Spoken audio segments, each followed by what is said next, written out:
like that countdown.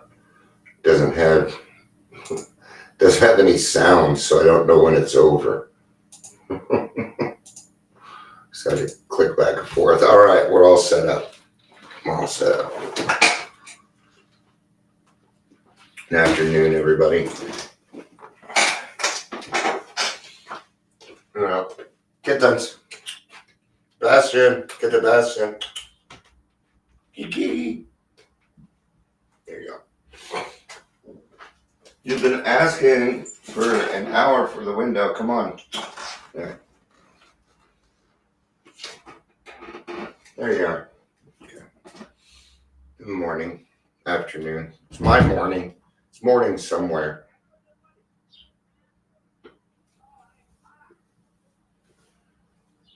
Great. There are people outside my window yelling.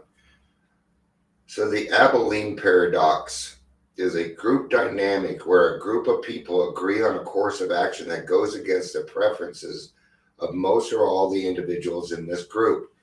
This can happen in both professional and personal life. For example, everyone might agree on an action that isn't ideal, or in a family, someone might go along with a plan they don't fully support. Paradox can occur when there's poor communication, fear of speaking up, or external pressure to conform. Management expert Jerry Harvey, who identified the name of the phenomenon, calls it the failure to manage agreement. The effects of the Abilene paradox can be detrimental to an organization, leading to poor decision-making, reduced productivity, and stifling of innovation. That is what's happening in Colorado on a recovery level. So, all right, we're almost at the 3-minute mark. I am tired of zeroing out, and if that's going to continue to happen, I think I'm just going to end it. I got better things to do.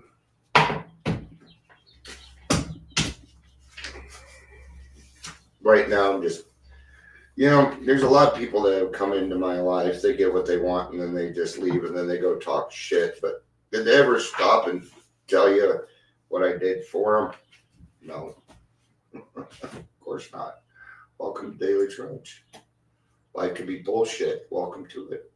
That's how it is, man. I'm not in a bad mood, though. If you're here, please say hello, whether watching the live or the rewatch. I do think I'm going to slow down a little bit, though. Going a little too fast.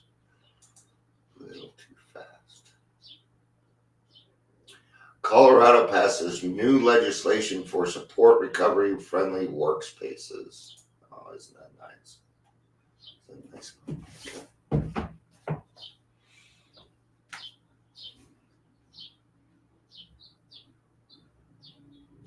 Chapter 9, the family afterward. Our womenfolk have suggested certain attitudes a wife may have with a husband who is recovering.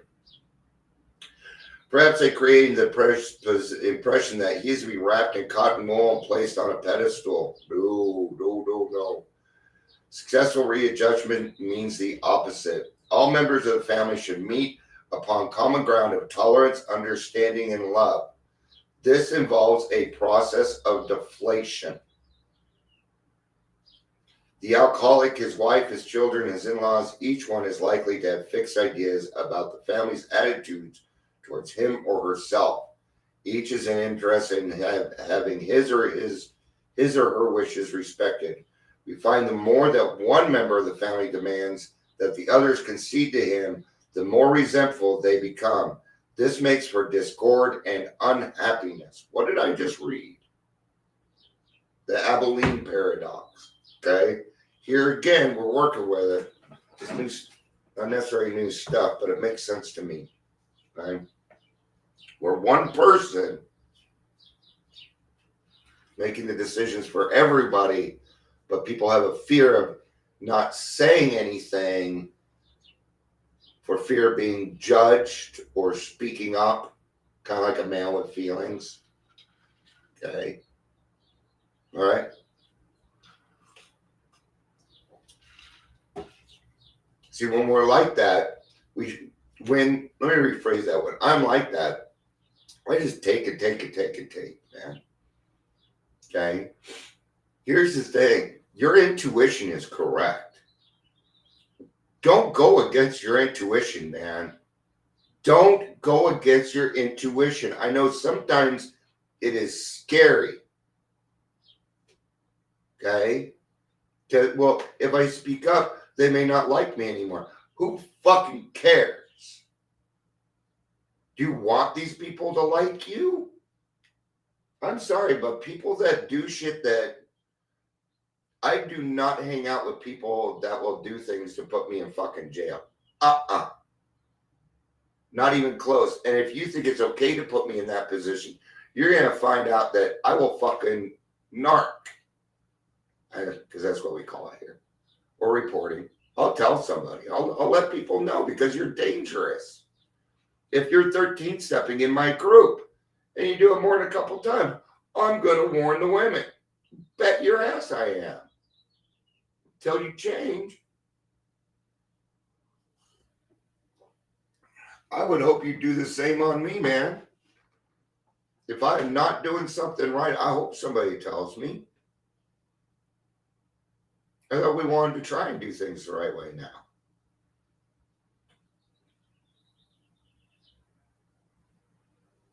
Money is just as addictive to alcoholics as alcohol is. And so is sex. For us, it's almost the same thing. Okay? And why is it not each wants to play the lead? Is not each trying to arrange the family show to his liking? Is he not unconsciously trying to give what he can take from the family rather than just give? You know what? A lot of these people in here are doing nothing but giving. The lost child, the codependent, they are doing nothing but giving. The golden child, they're usually not home. Okay. They usually have things outside of the family that they do. Church, school, after school stuff, things like that. Okay. So, okay. Now remember, we have to put our lives on a give and take basis. That means we give 50% and we take 50%. That's how it works. If you do not take, then you are not adding to your own recovery. You're not. So, cessation of drinking is but the first step away from a highly strained abnormal condition. A doctor said to us, years of living with an alcoholic is almost sure to make any wife or child neurotic. The entire family is, to some extent, ill. Let families realize as they start their journey that all will not be fair weather. Each in his turn may be footsore and struggle. There will be alluring shortcuts and bypaths down which we may wander and lose their way. That. Do a little bit more of this. I'll probably go to about the 15-minute mark and go ahead and wrap up.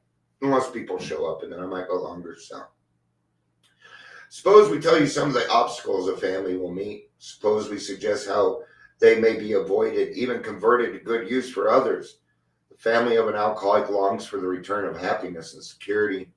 They remember when father was romantic, thoughtful, and successful. Today's life is measured against that of other years, and when it falls short, the family may be happy. And here's the main thing, is that we do not need to wrap the alcoholic. You got to let them fail. They have to have the chance to succeed or fail. Now, my family tried. It's natural. It's not. It's what it doesn't. It feel like that's what you're supposed to do? Yeah, it does. But we shouldn't. It's codependency. Okay.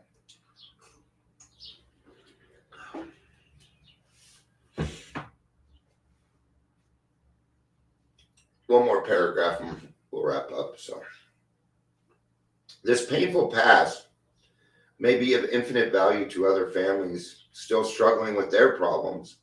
We think each family which has been relieved owes something to those who have not.